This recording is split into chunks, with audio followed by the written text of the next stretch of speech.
This is Pet Life Radio. Let's talk pets.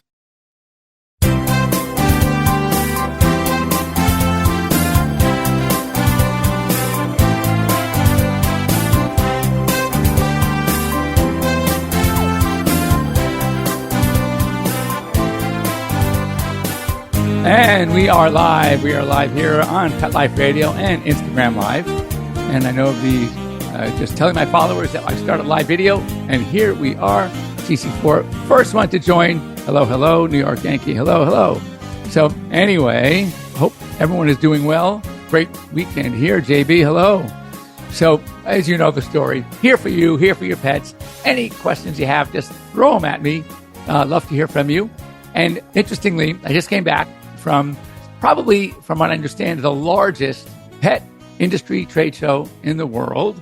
It's called SuperZoo. And I go as sometimes press. It's an attendee. I always love to see, what's new, what's out there. I actually started my day on Wednesday. I got there Tuesday evening, started my day Wednesday at Fox 5 with my friend Jason Feinberg. I met Jason years and years ago, and we just hit it off. He's a big cat guy. He's been one of the big morning hosts there for years. So every time I'm in Vegas, whether it's going to be for Western Vet Conference coming up again in February, though this year is going to be first week of March. And I say this year, I should say 2025. And I love going to Vegas. So I always let them know I'm going to be in Vegas. Let's do something. So of course I want to, come up and do some kind of segment. And it's great because when it comes to animals, they are major animal people. Hey, B, how you doing? So this show is massive. If you've ever been to the Mandalay Bay Convention Center for whatever reason, you know how large it is. And there are basically two exhibit halls side by side. They take both of them. And I've been there to Western Veterinary Conference. They don't even have that much. I mean, it's huge. So it was great. A lot of energy, I don't know if you saw some of my posts, and I have more coming. I did a lot of stuff with animals. I'm amazed. And one of the things I want to talk about, by the way, is you're going to see from my posts, these poodles that go through this grooming competition. It's unbelievable. But anyway, hold on. So a question from CC4 New. Hello. Welcome here at Instagram Live. My Labradoodle has horrible itching. We have been to the vet monthly attempting to clear her skin. Nothing is working. A friend recommended me. Well, I can give you some ideas. And one thing I should say, it is kind of important. And my sister has to be the one to remind me to announce it. But I just had my 7th grandkid, a son born. It's a third son to my son. And so it's number 7. Yep, they were maybe hoping for that girl. Maybe still will be at some point, but it's another boy, third boy. And I got to tell you, if he is anything like his next oldest brother, now the middle, was the youngest, boy, I pity my son and his wife, my Angel, because that second one is impossible. He is mayhem. We already have a name for his new business. It's going to be Demolition by Max. And this kid is unreal. And I can only hope that the new one that is now here is not as demolishing. This kid, if he walks into a room, the best, place to find something is after he broke it in the garbage, because that is Max. So anyway, let's get back to our question about itching. So first of all, allergies this season. And I know how old is your Labradoodle? If this is something that's new, number one, I still think flea control, especially if it's something new, pollen allergies. Usually when allergies are seasonal, typically there are going to be more pollens, grasses, weeds, things like trees, and also fleas. Those are the seasonal allergens. If you have something that's year round, now I'm thinking food or something around your particular environment. And many ways to first of all, elimination is the best. If you can find out what the culprit is, like if it's fleas, get them on a good flea control. Don't get the over-the-counter stuff. It's not going to work. I shouldn't say it's not going to work. First of all, it's very safe, but it's not going to work long-term. You need something like one of the 4 isoxazolines. Maybe if it's a cat, Revolution still works. But the industry standards, which were Frontline, which is fipronil, and imidacloprid, which is the active ingredient of the Advantage and Canine Advantix, they're very safe products. And they were the best. They were the, pardon the pun, the cat's meow. But they've been in the market too long. They haven't changed their formulations. And insects, as we know, have an amazing ability to adapt. And they build up resistance. And then before you know it, the stuff that was great is not so great anymore. Now, isoxazolines are the new wave, very effective. I know there's a lot of talk about seizures. I will tell you from experience, and I've prescribed thousands of doses, including my own dogs, 5 of them, and I've not had a problem. in talking to my good friend, Dr. Mike Dryden. He was chief of parasitology, now professor emeritus at K-State, Kansas State University. He's known world over as Dr. Flea. Nothing hits the market without going through his labs first. They've tested the safety, everything. Those animals that have supposedly have this seizure problem, it's more of if they were already predisposed, if you have a dog that has a history of epilepsy or having had seizures, there is a possibility, yes, that the isoxazoline might, promote another seizure. If it does promote the seizure, it doesn't mean that every one is bad. You might want to then go and try one of the other three, but you have NexGard, you have Credelio, you have Simparica, you have Bravecto, much more effective. And from my personal experience, very safe. In the literature, very safe. When I talk about literature, I'm not talking about the internet. Because if you went on the internet, for example, and Carprofen, Vetprofen, Rimadyl, still widely used, very successful, but according to the internet, danger and liver failure. That was something that's literally 20 years old, and it was not a product problem. It was a dosing problem.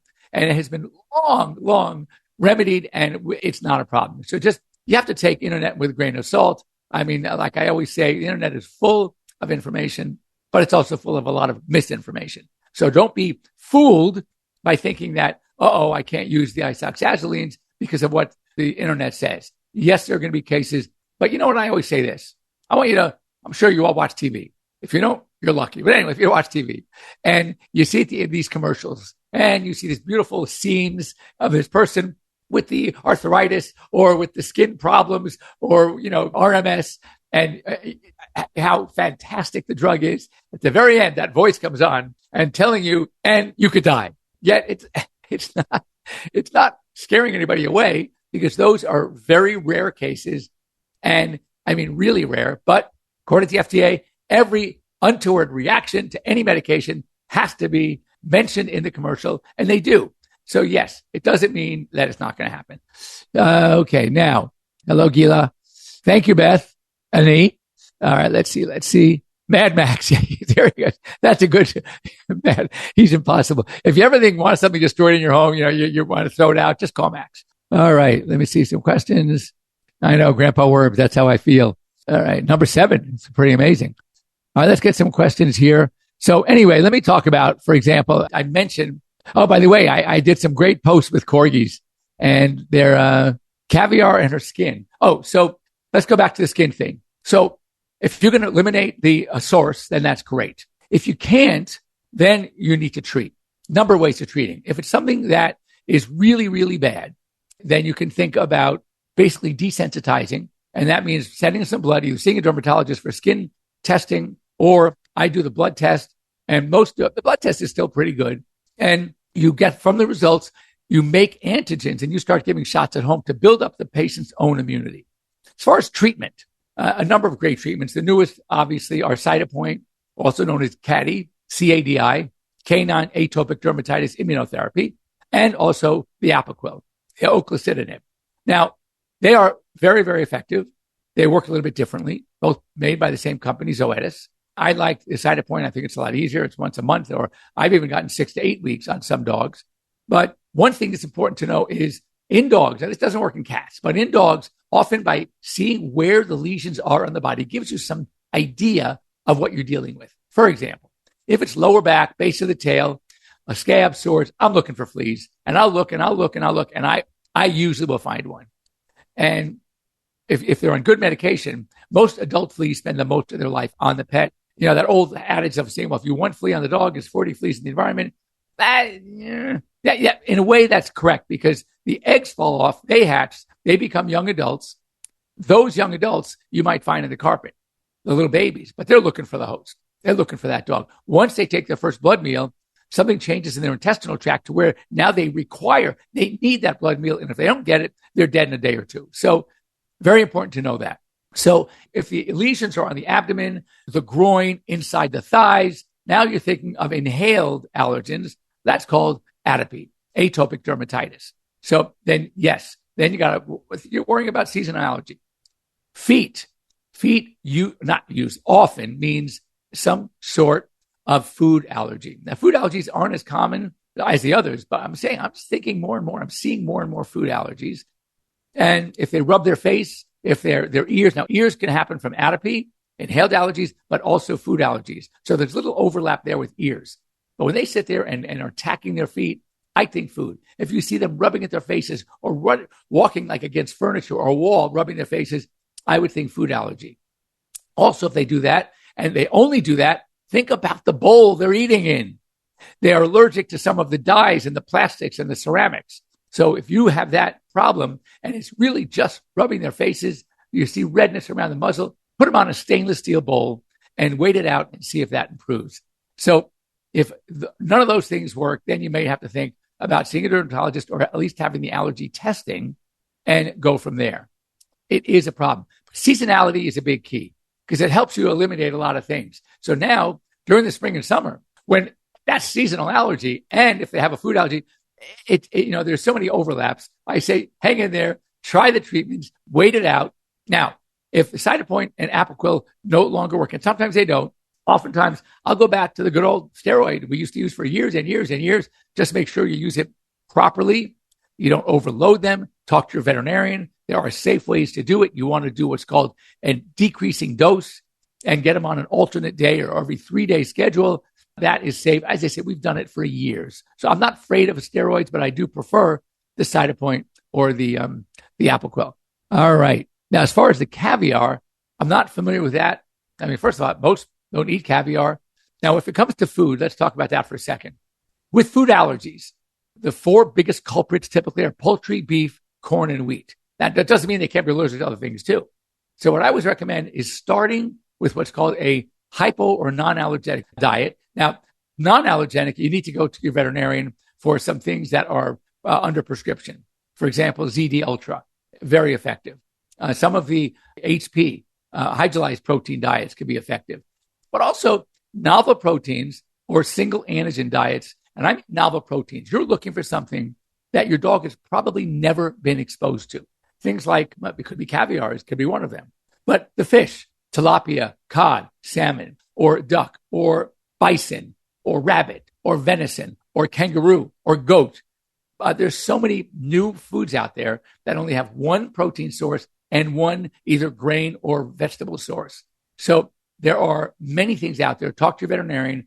If you need to get a hold of me, I can give you some names of places, at least here in LA, which have amazing varieties of foods that are new.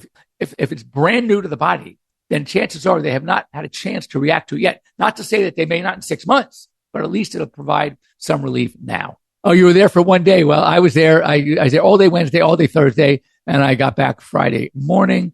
Yankee, hello. Eloise, come on. I'm sure you must have some questions. And then, can old dog be safely neutered?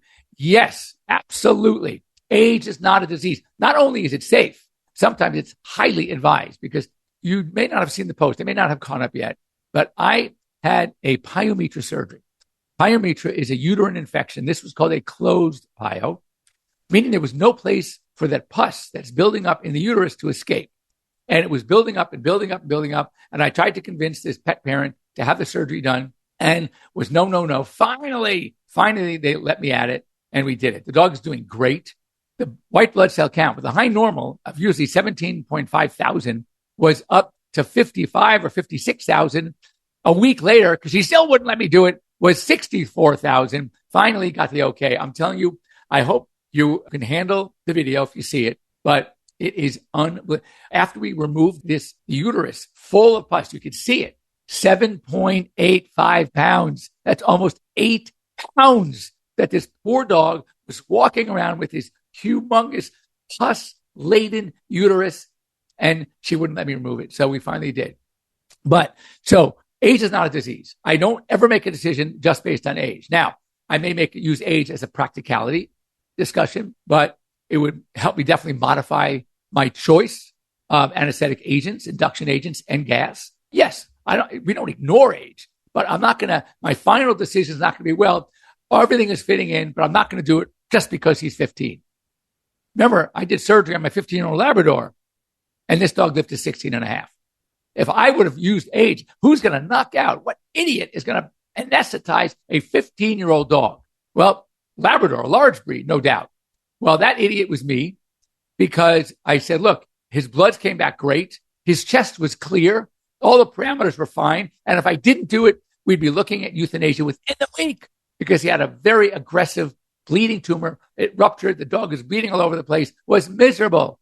What do I have to lose? Might he have died on the table? Of course he could have. Was it a risk? Of course it was a risk. I'm not saying there's no risk, but I took the precautions. He did great. And he lived a year and a half afterwards. 16 and a half for a Labrador, that's very rare.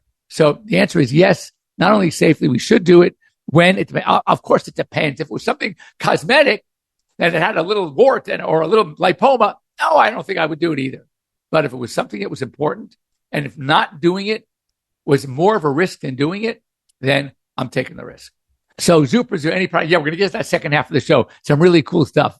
I woke up with red bumps on her belly. She was not out in the heat. So there are, first of all, a dog can have a reaction to anything. If there was red bumps on the abdomen, so I'm thinking something that he or she was sleeping on, her belly. So she was sleeping on that caused a reaction. Could have been a dog bed. If it was newly washed, if it was new, if there's new carpeting, if it was a carpet cleaner, that I call contact dermatitis. That means something that she was lying on, slept on, something that rubbed against her on her walk. She may have gone through some bushes. And remember, that belly, the abdomen, doesn't have a whole lot of hair. So something that wouldn't, the same thing rubbing against the skin, the coat, may not have caused a problem. But on the abdomen, no hair, nothing to protect it, it caused some dermatologic reaction. Am I worried about it? No. Usually those you can treat with some nice wash, soap and water, maybe pramoxine, which is an antihistamine. If we want to use a spray, like my Dermamist or something that has chlorhexidine in it, antibacterial, ketoconazole, antifungal. Those things can be effective. And also, this is where I advocate a little steroid use, getting any kind of anti-itch spray that has a little cortisone, 1% hydrocortisone, that could be fine. So those are the things I recommend. Even give it a Benadryl. This type of reaction maybe have a histamine release effect, and therefore I would recommend an antihistamine, Benadryl, 1 milligram per pound. At the very least, if it may not work as an antihistamine, it'll certainly sedate him a little bit, and she'll be able to at least relax and not be so bothered by the reaction. 11-year-old Yorkie has 4 years, had to have side point injection. She gets bumps in her skin. Can they become immune to it? It's a great question. I don't know if I have not seen it, but then again, it's really not been on the market for that long. Here's what I recommend. If it seems like they're not responding as they did initially, either the source is different of the cause of the bumps, then I would try Apoquel, or do both. Add Apoquel to it for like a week or two and see if you get a major difference. If there's no change, and then again, you might want to see a dermatologist. For my case, I would try a little bit of cortisone and see if that works. It is possible that there could be resistance to the side point, as with anything. Anytime an animal gets something too much of it and has had it for years, it may have lost its charm. That could happen. So try some other things before you go to steroid or before jumping to the allergist. And if they are, it depends also where this. Now, if they're on the back end, then I would 100% look for fleas. But for all of these, it's when you start seeing bumps and scabs and severe redness, you got to think also of bacterial infection. So many times I've had cases come in where I think the allergy part was being treated well, but I'm seeing scabs, I'm seeing sores, which tells me bacteria. So I put them on an antibiotic, safe as can be, and they respond. So you have to kind of look at the big picture. Oftentimes we, in any medicine, veterinary medicine, human medicine, we have our blinders on. We know what we've seen before. We say, okay, let's treat this. Every now and again, you got to take those blinders off and look at the bigger picture and see, is there something I'm missing? There's something that we, overlooked in earlier treatments. Let's try it. And I think that's where practical medicine comes in. Scientific medicine, academic medicine. Of course, we have to know our academia, but I don't hang my hat on that solely. Sometimes you got to get a little practical, think out of the box, and try things that are safe. So in this new feed your dog once a day, do I believe in it? Not a yes, not a no. I think it depends on the dog. I have 4 cats now, and one of them is not a breakfast cat. He noshes during the day, right? He free feeds, just a little dry food out, but he eats in the evening. I've seen many, many a dog that seem to be once a day eaters. It's up to the dog. Now, one thing that I remember, and maybe that's changed, I should maybe look it up instead of opening my big mouth, but the act of eating burns calories. For example, if you had a dog that's on a 400 calorie diet a day, and you break that up into 200 and 200, the act of firing up the digestive process is going to use more energy than not. So if it's only once a day, he might, especially if weight is an issue, he might maintain or get heavier. So you can sometimes take a dog who's a little bit on the chunky side, maybe, on that range, BCS, a body conditioning score, we go from 1 to 9. And at least we do. There's also a 1 to 5 scale. I like the 1 to 9 scale, 5 dead center. So for those, if he's a 6 and you want to see, he's only eating, let's try feeding him once a day instead of twice a day, see what happens. Anyway, I can't believe it. I'm talking my mouth off. And Mark is looking at me. We got to take for a break for a quick advertising, and then I will get back to you in just a minute. Stay tuned here on Instagram. We can talk during the advertising. Don't go away. Take a bite out of your competition. Advertise your business with an ad in Pet Life Radio podcasts and radio shows.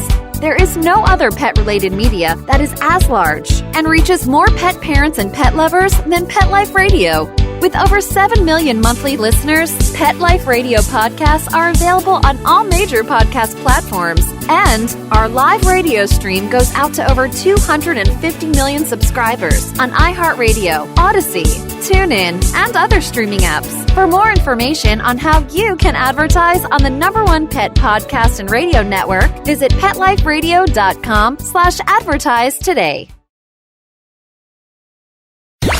Let's talk pets. Let's talk pets On Pet Life Radio. Pet Life Radio. PetLifeRadio.com.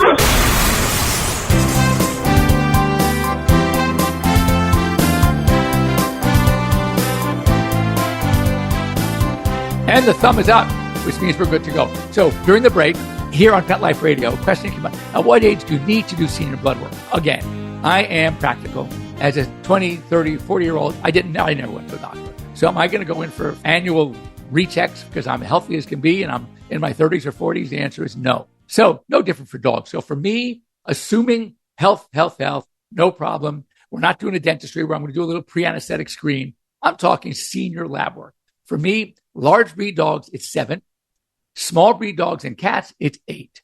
Now, if I had an animal coming in at 7, 7.5, small breed, that's also having some other problems, or we need to do the teeth, I may as well of course I'm going to do the senior now. Why have them come in there and then do it in 6 months and do another panel? So then I'll do a senior. There's no hard, fast rule, but I would say by 8 years of age, if the animal is perfect, small breed or cat, or large breed at 7, I'm recommending senior blood work and annually.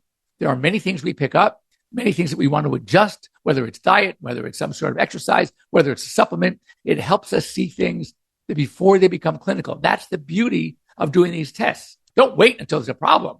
With for example, the liver disease is really liver disease when you can catch it early through a routine blood screen. Food in several metal bowl. We're at the point of going to allergy doctor. The Cytopoint's not working. Try Apoquil. If that doesn't work, then it's either going to be going to, and also think around the house. If it's not seasonal, there easily may be something around the house. Then do an allergy test. Have your doctor, your GP, can do one of the blood tests. There are a couple out there that are really good.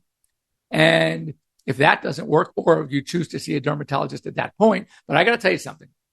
The blood allergy tests have become so excellent that you check the allergens and you look for the reaction, but you need to keep on hand the antigens that are very expensive. They have a shelf life, and I don't do enough of them to justify that. So those I'll send to the dermatologist. But if it's just to do the blood test, I could draw the blood. So I'm going to do that. So I usually try to push for the blood test first and then treat based on the results of the blood test. So, caviar is her name. That's so funny. So, well, anyway, but caviar can eat caviar. I don't know what kind of budget you have, but maybe it probably will be. It's a great source of protein and probably will be very, very effective as a novel protein, because I'll bet you most dogs are not being fed caviar, just like most people aren't eating caviar because they can't afford it. So, all right, let's see. Same flea meds for you. Should change it. Well, if flea meds aren't working, let's put it this way. If the fleas are a problem, if they're on flea medication and you're still seeing fleas, then I would say yes. Now, if the flea numbers have dropped, now remember one thing about these medications, that they are not repellents. They don't kill fleas just by a flea walking on the skin. The flea has to take a blood meal. So the problem is there. You see a flea on a dog. Is it a flea on a dog that just jumped on, hasn't had a blood meal yet, or a flea that just ate? It's going to take an hour before it dies. So just by seeing fleas on the dog doesn't mean that your medicine's not working. So go easy on that. Just make sure. But over time, you should see an improvement. All right. Let's see. Hello, Linda, Carol, Bubbly, Victoria, Aletta. How are you? You got to see that. Go online, check her out. She's I didn't realize, like a famous ballerina. Amazing stuff. Okay. Eloise, if you have a dog with Addison's, it's dangerous to get their teeth cleaned. No, absolutely not. Now, if they have Addison's, I'm hoping they're on treatment. Okay. And the treatment is something called Percortin or Zycortal. And it's a once every 28 to 40 days, depending on the dog. And they usually do pretty well. So I have no qualms. Again, by not doing the teeth, the dangers there are sometimes worse than a risk. Now, if you have a dog that is an Addisonian, but is controlled, as they should be, because if you knew they were an Addisonian, that means you had a diagnosis. Anyone who's going to diagnose Addison's and not treat it, that I'm a bit surprised. So if they're on just treatment, the appropriate treatment, and they're doing well clinically, then I have no problem not doing the teeth. Okay. Pleasure meeting a SuperZoo. There's another French. I met so many Frenchies. First of all, you know me, I can't walk by them at a big pet show conference, and it was like one of the biggest ones in the world, apparently. And I'm going to see a lot of dogs. And yes, every time I saw Frenchie, I tried to stop and say hello and do a little something there, but they are adorable. Dermamist is perfect. Yes, I find Dermamist works really great, especially if it's either bacterial or there's a yeast component. Yes, the Dermamist is going to work great. Trying to get to the questions before we have to say goodbye. Thoughts on probiotics, prebiotics, postbiotics, importance of gut health with allergies. I am a big fan. As you know, I recommend probiotics. Well, prebiotics, just so you know, are basically fiber. And I'm always a big proponent of fiber in the diet. And a talk I went to, a veterinary conference last year, well, it was actually this year, but earlier in the year, I was amazed that though I've always recommended things like oatmeal, cooked oatmeal and pumpkin and psyllium. Psyllium powder seems to be the favorite of the GI people. And I've started advocating a lot of psyllium, not a lot, because you get too much, you're going to get diarrhea, soft stool, but it really is effective. It's an effective source of carbs and that it works well. The fiber helps as a great prebiotic to work with the probiotics. Probiotics I'm a big fan of. Those are like your natural probiotics, things like you would see in yogurt, and there are zillions of these in some of the over-the-counter preparations. I'm actually thinking of adding one. We're looking into adding one on my line, but because I am a big fan. So there's another product that I really like called Mutt Gut. So you could try that. There's Proviable. That works well. You have Fortiflora by Purina. These little packets makes it easy to administer, put it on the food. I am a big fan. Now, how about, do we need them at all times or just when there's a flare-up of a problem? That is a personal choice. There's no downside, in my opinion, to just keeping them on the supplement. So anyway, there you have it. Thanks for joining me. Love to hear from you during the week. It doesn't just have to be on Sunday. And of course, those of you that are my patients, if you have any questions, you know how to get them. Have a great week. Have a great day. See you next week. Bye-bye. Let's Talk Pets, every week on demand, only on PetLifeRadio.com.